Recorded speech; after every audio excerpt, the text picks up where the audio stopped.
হালুয়া রুটি খাওয়া, মানুষকে খাওয়ানো, ক্ষীর করে খাওয়ানো, হ্যাঁ বলে ওই যে কি বলে না আপনার ওই একটু খিচুড়ি করে খাওয়ানো, সবার হারাম বেদাত। উরি বাপরে, কঠিন গুনাহ হয়ে যাবে। হ্যাঁ রে ভাই, লোককে খাওয়ালে গুনাহ হয় কখনো?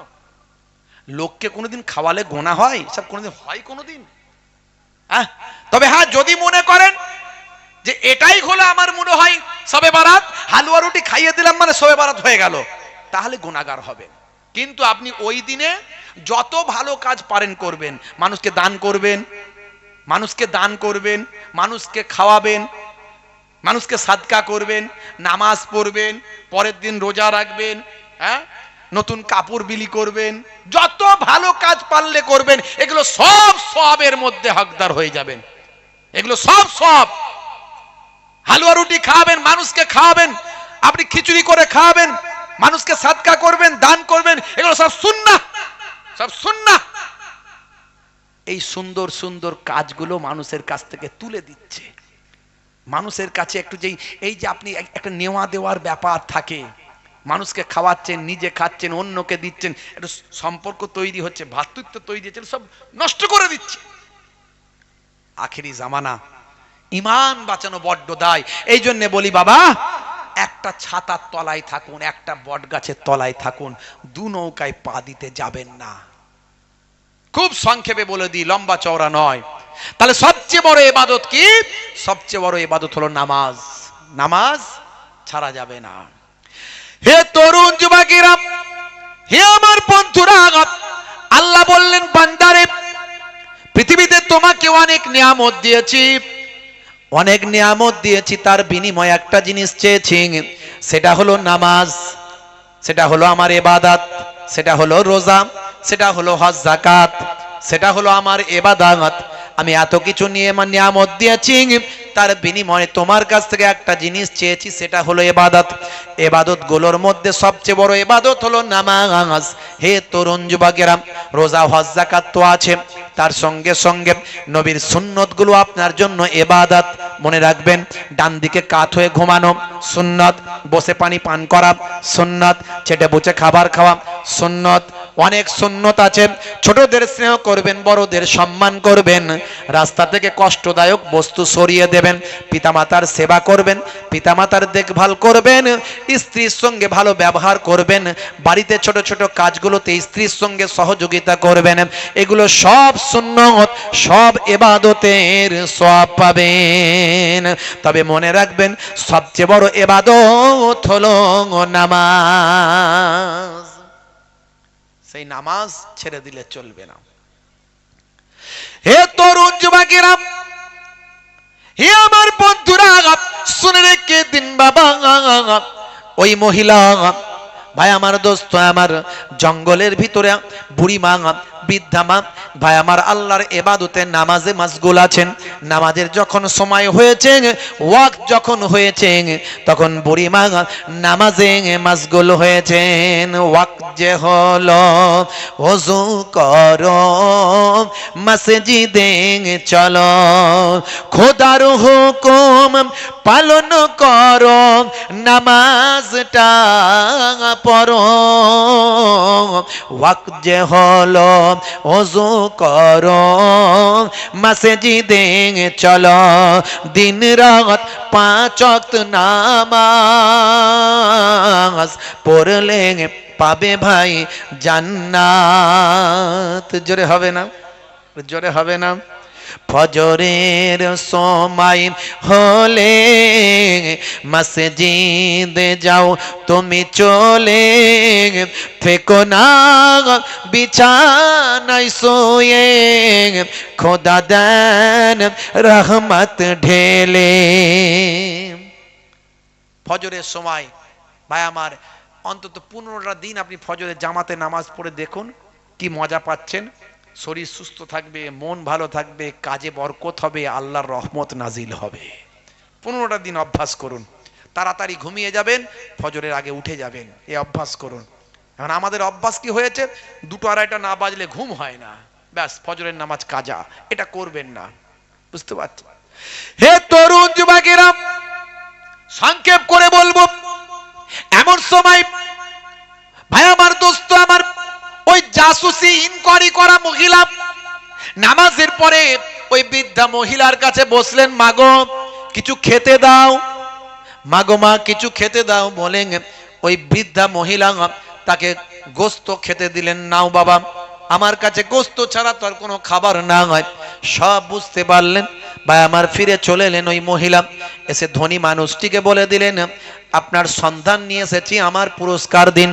আপনার গাভীর সন্ধান পেয়েছি, পুরস্কার দিন। এমন সময় সংক্ষেপ করে বলি, এখনই শেষ করব বাপ।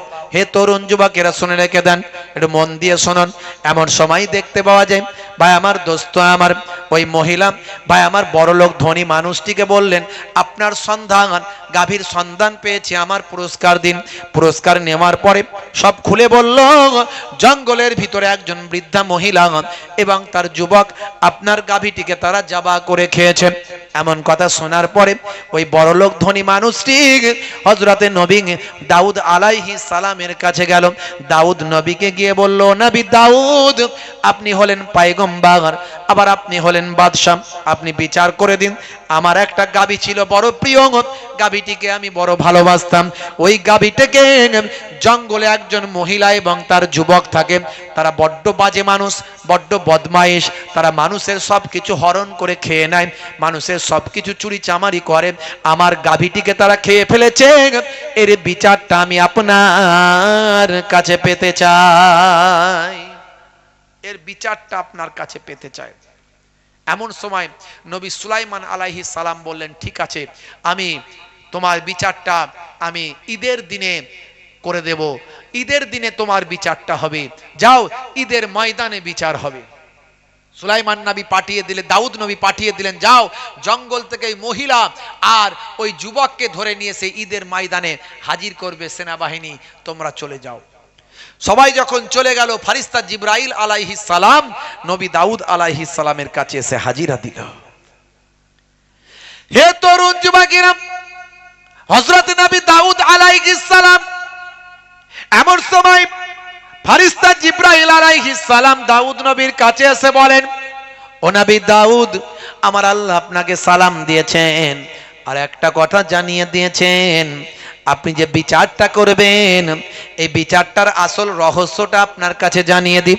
আমার আল্লাহ আপনাকে পাঠিয়ে দিয়েছেন, শুনে রেখে দেন, যে ধনী মানুষটা আজকে আপনার কাছে বিচারের জন্য এসেছে, আসলে এই মানুষটা হলো খুব খারাপ লোক। এ হলো একজনের গোলাম, ওই যে বৃদ্ধা আরো তার যুবক, ওই যে সন্তান, এদের স্বামী অর্থাৎ ওই বৃদ্ধার স্বামী, তিনি হলেন আসল ধনী মানুষ। আর এই যে মানুষটা আজকে ধনী, এ হলো তার গোলাম। এই গোলামকে সঙ্গে নিয়ে ওই ধনী মানুষটা ব্যবসায় গিয়েছিলেন। পথে সিরিয়ায় যখন পৌঁছেছিলেন, সিরিয়ায় যাবার পরে এই গোলামটি ধনী মানুষটিকে অর্থাৎ এই বৃদ্ধার স্বামীকে হত্যা করেন। বৃদ্ধার স্বামীকে হত্যা করে তার সমস্ত ব্যবসায়ীর মালপত্রগুলো সব হরণ করে, হরণ করে সেখান থেকে বিক্রি বাটা করে সে আজকে ধনী লোক হয়ে গিয়েছে। অর্থাৎ এই যে আজকের ধনী মানুষ, এর যাবতীয় যা সম্পদ আছে সব অধিকার ওই বুড়িমা আর তার যুবক ছেলে। ফারিস্তা জিবরাইল আলাইহিস সালাম সব বুঝিয়ে দিলেন। বুঝিয়ে দেওয়ার পরে আল্লাহর নবী বললেন, ঠিক আছে। হে তরুণ যুবকেরা, তার সঙ্গী ফলোয়ার্সদের বললেন, হুজুর, হে আমার সঙ্গী ফলোয়ার্স সাহাবারা, শুনে রেখে দাও, জেনে রেখে দাও, তোমাদেরকে একটা কিয়ামতের নমুনা দেখাবো। ঈদের ময়দানে তোমাদেরকে একটা কিয়ামতের নমুনা দেখাবো। বন্ধুরা আমার, তরুণ যুবকেরা শুনে রেখে দেন, ঈদের দিনে ঈদগাহে ঈদের নামাজের পরে ওই বৃদ্ধা মহিলার যুবক ছেলে সেখানে আছে।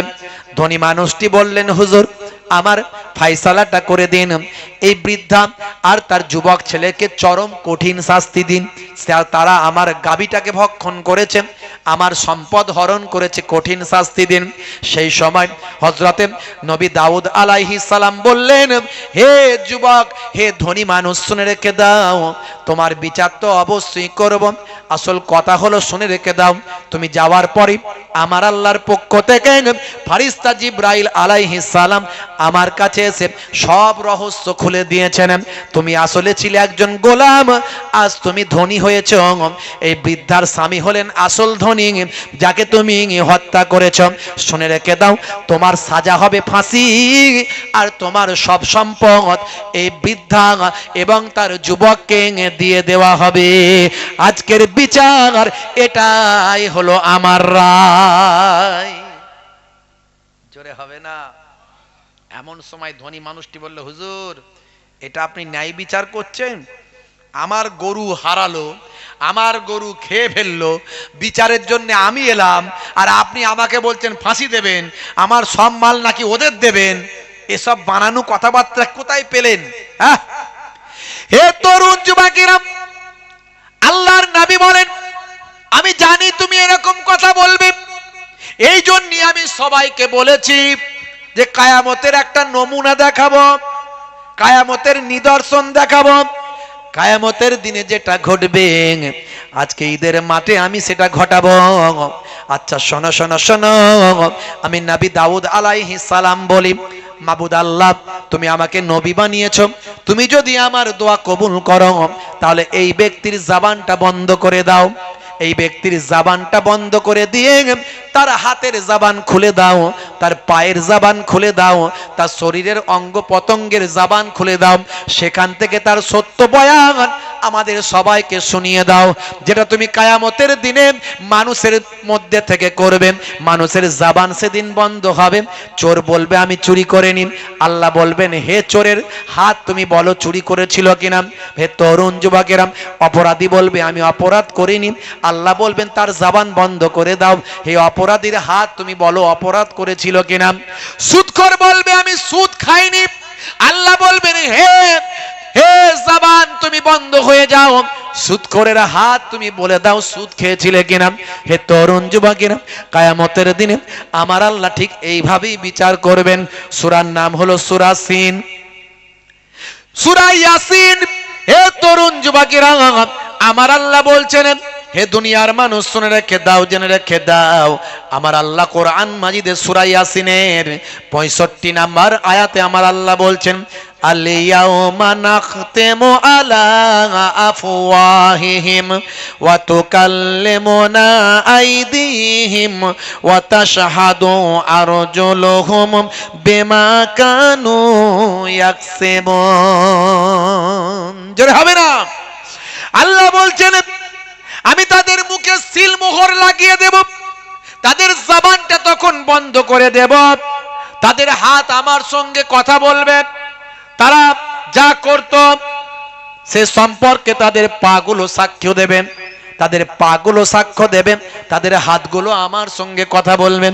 নবী দাউদ আলাইহিস সালাম সেই সময় ধনী মানুষটির দিকে আওয়াজ দিয়ে বললেন হে মাবুদ আল্লাহ, তার জবানটাকে সিলমোহর করে দাও, তার হাতের জবান খুলে দাও, পায়ের জবান খুলে দাও।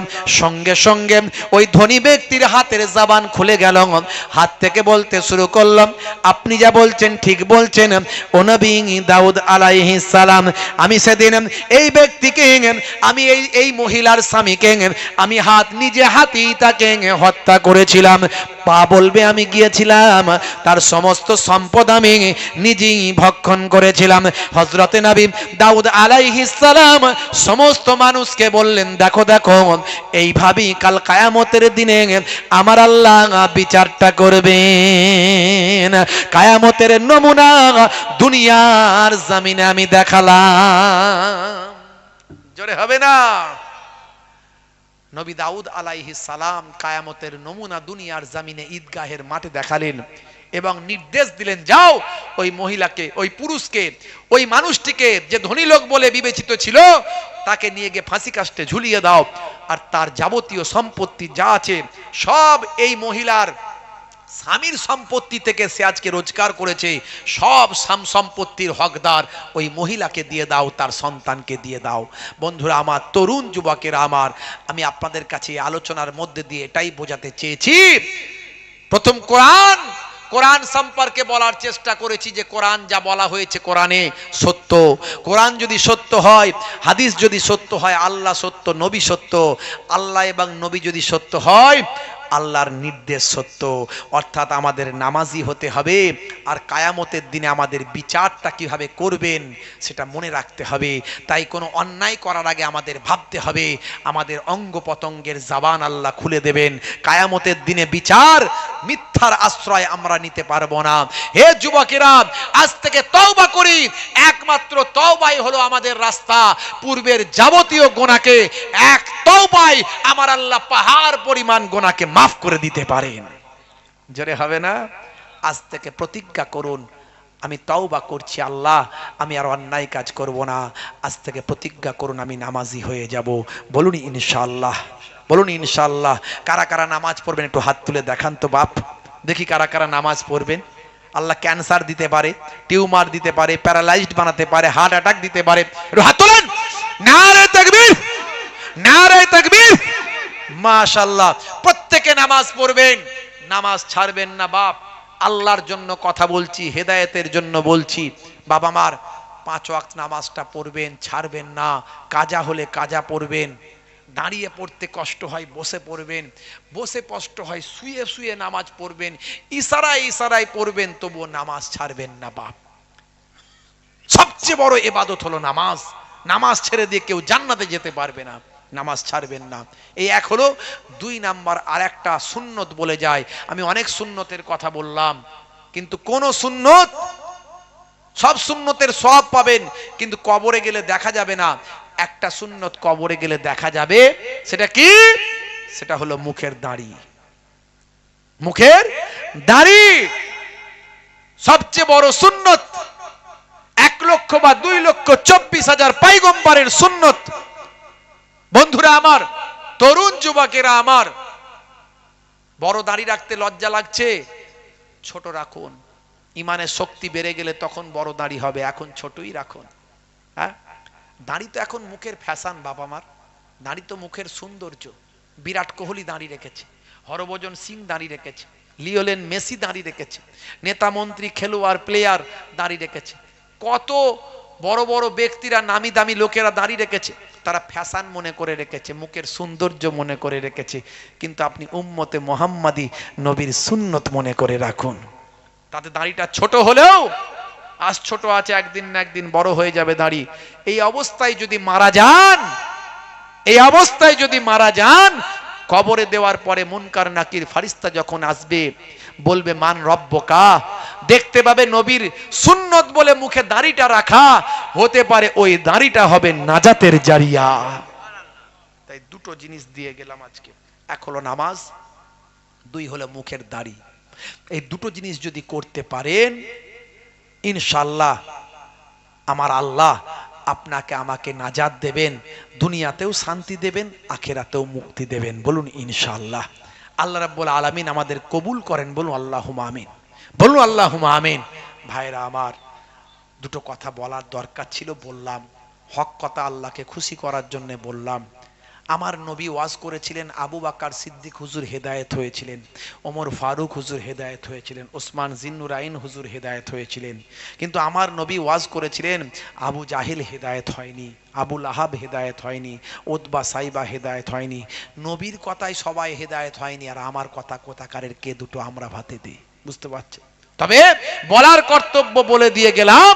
আল্লাহ বলছেন, হে নবী আপনি বলতে থাকুন, ফাযাক্কির ফাইন্না যিকরা তানফাউল মুমিনিন, you keep telling, believers will benefit.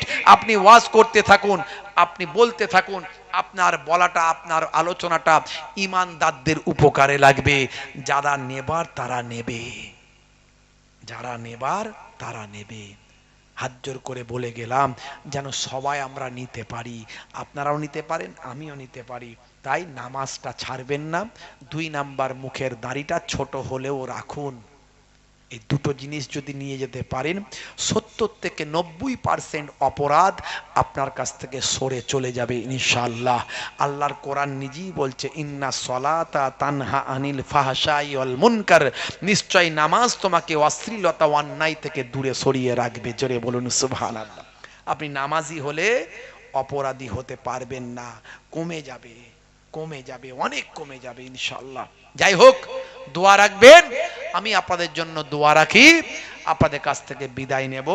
একবার সকলে আমরা তওবা ইস্তেগফার করি, সকলে পড়েন আস্তাগফিরুল্লাহ রাব্বি,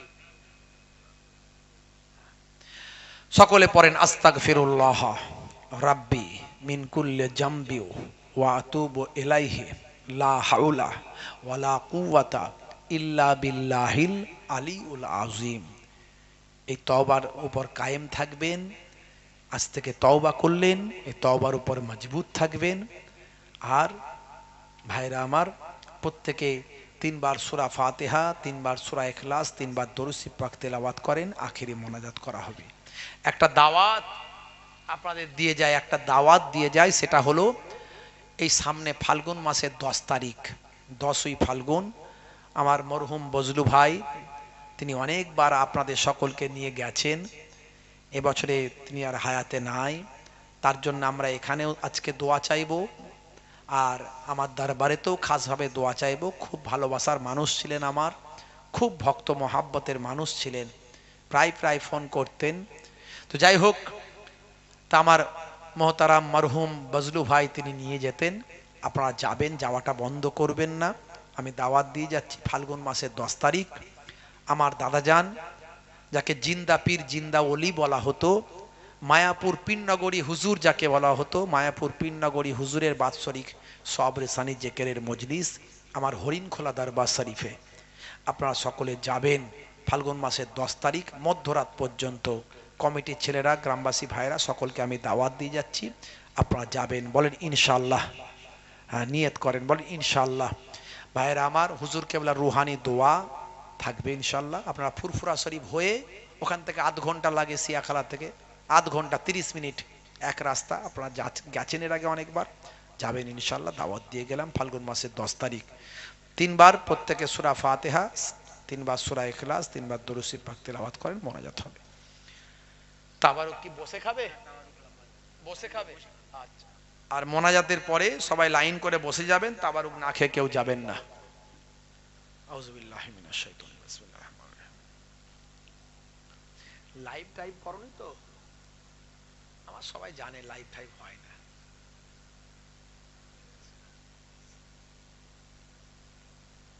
রহমানির রহিম, মালিক মুস্তাকিম সিরাতাল লাযিনা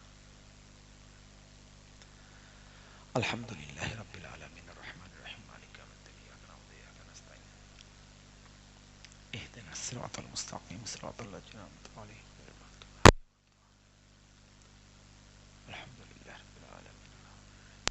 হচ্ছে না বন্ধ হচ্ছে? হচ্ছে। হ্যাঁ, গুডবার লাইভ মেলা হলে আমাদেরকে দাওয়াত করেন না, বুঝলেন? কি বলবো বলেন। আমি দোকানদারদের বিরুদ্ধে নয়, সে একটু করে কামে খাচ্ছে, দোকান তার দুটো বিক্রি হোক, এটা আমরাও চাই। কিন্তু এই রাতের বেলা জলসার উদ্দেশ্যে মেলা হবে, 5টা গ্রামের ছেলে মেয়ে সেখানে সে ফোন নাম্বার নেবে, দেবে, গল্প করবে, সেজে গুজে ঘরের মহিলারা বেরোবে, এতে নেকির জায়গায় গোনা হবে। এরকম করলে আমাদেরকে দাওয়াত করার দরকার নাই। আপনারা জলসা করবেন, অসুবিধা নাই, আমাদেরকে করে লাভ নেই, আমাদের মন শান্তি হয় না। আমি দোকানের বিরুদ্ধে নয়, দোকান যদি করতেই হয় জোহরের নামাজের পর থেকে মগরিব পর্যন্ত দোকান দেবেন, ছেলেপুলেদের কত কেনার ইচ্ছা কিনে নেবে, দিনের আলোয় কোনো গোনা হবে না। এই রাতের বেলায় 5টা গ্রামের লোক আসবে, ছেলে আসবে, 5টা গ্রামের মেয়ে আসবে, গল্প গুজব হই হাই, মজলিসে লোক নাই, আল্লাহর কালামের অপমান অজনাসিয়াত এখানে করবে, 5টা লোক বসে থাকবে, সন্ধ্যা থেকে তো তাই হয়েছে। এগুলো করবেন না দয়া করে। যদি দোকান দিতেই হয় দিনের বেলা দোকান দিন, রাতের বেলা দেবেন না দয়া করে। আর যদি না শোনেন আমাদেরকে অন্তত দাওয়াত করেন না, আমাদের খুব অসুবিধা মনে হয়, আমাদের খুব কষ্ট হয়। ভাইরা আমার, আমার এই গ্রামকে বড্ড ভালো লাগে। আমি অনেক দিন থেকে এই গ্রামে এসেছি, বেশ অনেকবারই এসেছি, মনে হয় 4-5 বার আসা হয়ে গেছে। ভাইরা খুব মহাব্বত করেন, ভালোবাসেন। আমার মহতারাম মরহুম বজলু ভাই, জি হ্যাঁ, আল্লাহ তাকে শাহাদাতের মর্যাদা দান করেন, বলুন আল্লাহুম্মা আমিন। দুনিয়া ছেড়ে বিদায় নিয়েছেন, বড় মহাব্বত করতেন, বড় ভালোবাসতেন। আমার দাদা পীরের মহাব্বতের মানুষ ছিলেন। আল্লাহ করে আল্লাহ তাকে জান্নাতের উচ্চ মকাম দান করেন, বলুন আল্লাহুম্মা আমিন। তো যাই হোক বাবাজিরা, একটু কথাটা মনে রাখবেন, মহাব্বতের সঙ্গে দরুদ শরীফ আল্লাহুম্মা সাল্লি আলা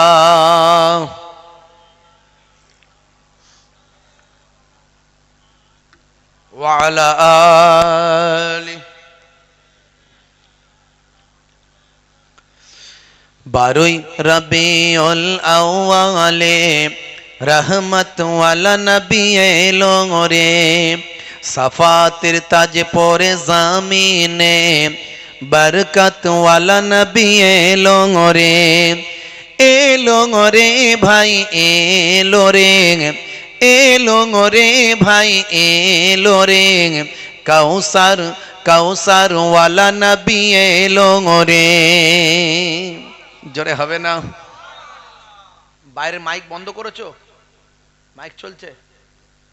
পরীক্ষার সময় তো এখন বাইরে ওয়াজ কে শুনবে? ওয়াজ তো যারা শুনছে এখানে শুনবে। কি কথা ঠিক না ভুল? বাইরের মাইক কেন চলবে? কেন বাইরের মাইক? এখন পরীক্ষার সময় আলেম পরীক্ষা চলছে, মাধ্যমিক পরীক্ষা চলছে, ফাজেল পরীক্ষা চলছে। তারা তো আমাদেরই ঘরের ছেলে, তাদের পড়াশোনায় ক্ষতি হোক এটা কি চাইবো আমরা? বলেন চাইবো? কখনই চাইবো না।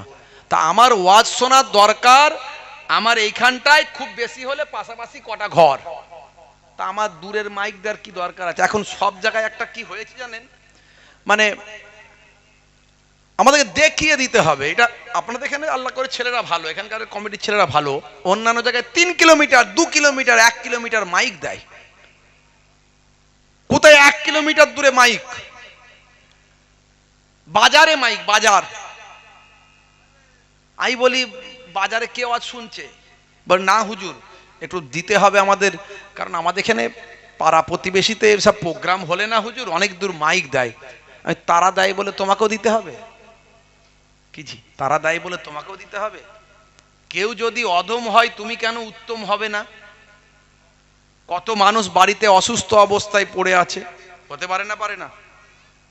তার মাইকের আওয়াজে তার কষ্ট হবে। হেদায়েত হওয়া তো দূরের কথা, সে বসে বসে শুয়ে শুয়ে বদদোয়া করবে। আছে না নাই? তা আমরা ইসলাম মানি। ইসলাম শান্তির কথা বলেছে, মানুষের বিপদ থেকে মুক্তির কথা বলেছে, মানুষের দুঃখ কষ্ট দূর করার কথা বলেছে। কথা ঠিক না ভুল বলে? আমরা যেখানটায় ওয়াজ লোকে শুনবে সেখানটায় আওয়াজ দেব, বা খুব বেশি হলে পাড়াতে দেব, একটু গ্রামটাই পাড়াটাই। অনেকে হয়তো বাড়ি থেকে শোনে আসতে পারে না, কিন্তু বেশি দূরে আমরা মাইক বাজাবো না। আমি আজকেও বলছি, এর আগেও বলেছি, আপনারা করবেন না এগুলো। শুধু পরীক্ষা বলে নয়, 12 মাসই। ইসলাম কাউকে কষ্ট দেওয়া শেখায়নি। ইসলাম জিনিসটা দেখানোর জিনিস নয়, অনুভব করার জিনিস, মানার জিনিস, বোঝার জিনিস, মেনে চলার জিনিস, লোক দেখানোর জিনিস নয়। আমি এর আগেও অনেকবার বলেছি। এখন তো পরীক্ষা চলছে, আলেম পরীক্ষা চলছে, ফাজেল পরীক্ষা চলছে, মাধ্যমিক পরীক্ষা চলছে। আমি সব জায়গার যত জলসা কমিটি আছে, কেউ বলবেন না যে ওরা হুজুর মাইক করাচ্ছে, ওরা মাইক বাজাচ্ছে, ওরা আওয়াজ এত দূর দিয়েছে, এ কথা বলবেন না। এটা ইসলাম শেখায়নি। কেউ যদি অধম হয় আপনি কেন উত্তম হবেন না? আপনি ইসলামের নির্দেশ মেনে চলুন। ইসলাম কাউকে কষ্ট দেওয়া শেখায়নি। ভাইরা আমার, ইসলামের সৌন্দর্যটা আমরা প্রকাশ করতে পারি না। ইসলামের বিউটিনেস এটাকে আমরা মানুষের কাছে জানান দিতে পারি না। ইসলাম যে কত ভালো এটা মানুষের কাছে বোঝাতে পারি না। এই জন্য আজকে আমাদের বদনাম, মুসলমানদের বদনাম, ইসলামের বদনাম হয়। अंधे को रास्ता दिखाने का नाम है इस्लाम, भूखे को खाना खिलाने का नाम है इस्लाम, प्यासे को पानी पिलाने का नाम है इस्लाम, अमानत का नाम है इस्लाम, इबादत का नाम है इस्लाम, और मोहब्बत का नाम है इस्लाम। जोरे হবে না? আজকে আমি একটা খবর দেখে মানে এতটা আনন্দিত হয়েছি যে বলে বোঝাতে পারবো না আপনাদেরকে। মুর্শিদাবাদ হরিহর পাড়া, ওখান থেকে কয়েকবারই আমাকে দাওয়াতের জন্য আমন্ত্রণ করা হয়েছিল। যাই হোক, আমি ডেট দিতে পারিনি, তাদেরকে ডেট না থাকার কারণে দিতে পারিনি। আজকে নিউজে দেখলাম হরিহর পাড়া, সেখানে একটা ছেলে পরীক্ষা দিতে যাচ্ছে, মানে ছেলেটা মাধ্যমিক পরীক্ষা দেবে, মায়ের কোলে চেপে, মায়ের কোলে চেপে পরীক্ষা দেবে। আমার আপনার ঘরের ছেলে, তার নাম হলো আমিরুল শেখ। আমি দেখে খুব আনন্দ পেয়েছি। ছেলেটার এই নিচের কোমর থেকে নিচের সাইডটা তার অকেজো, হাঁটতে পারে না, চলতে পারে না, কিন্তু মায়ের কোলে চেপে মা তাকে নিয়ে যাচ্ছে পরীক্ষার সেন্টারে। আপনারা ইন্টারনেটে দেখেছেন কিনা জানি না, আমার কাছে ভিডিওটা আছে, আমাকে পাঠিয়েছে। মা হাতে করে অ্যাডমিট আর পরীক্ষার যে প্যাড ওটা নিয়ে যাচ্ছে, ছেলেটিকে কোলে নিয়েছে। ছেলেটার বয়স হলো 17 বছর। আমি অবাক হয়েছি, আমার মুসলিম সমাজ শিক্ষার দিকে যে এগিয়েছে তার নমুনা এটা। আলহামদুলিল্লাহ, বলি আলহামদুলিল্লাহ। এই রকম একটা হ্যান্ডিক্যাপ, যার শরীরটা অকেজো, সে আজকে পড়াশোনা করছে, ভালো রেজাল্ট করছে। মা তাকে আনন্দের সঙ্গে নিয়ে যাচ্ছে। মা বলছে, আমার ছেলেটা হ্যান্ডিক্যাপ কিন্তু আমার ছেলেটা পড়াশোনা ভালো করে, আমি খুশি, আপনারা দোয়া